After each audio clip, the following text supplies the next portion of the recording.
এই যে এখন এই যে দেখতে পারতেছেন এই যে কিছু অংশ এখনো আছে যে দাঁড়িয়ে আছে। তো আসলে এখানে নান্দনিক যে ডিজাইন কালের বিবর্তনে কিন্তু অনেকটা হারিয়ে গেছে বললেই চলে। তো এটা কিন্তু দিনের বেলা অন্ধকার থাকে বললেই চলে। তো এখানে দিনের বেলা কিছু সাপ গোপ বা ইয়ে থাকতে পারে, তো জন্য যারা আসবেন তারা একটু মানে সাবধানে চলাফেরা করবেন। তো এখানে যে দেখতে পারতেছেন এই যে উপরে ওঠার যে সিঁড়ি, এই যে এই মানে এই পেশে দেখাও, এই যে এই পেশে এই যে মানে উপরে একটা সিঁড়ি, এই যে এখান থেকে ওঠা যাবে। তো এই যে আমরা উঠতেছি, আসো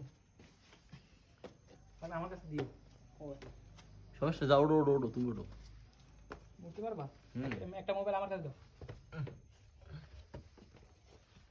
আমার মনে কষ্ট হতো।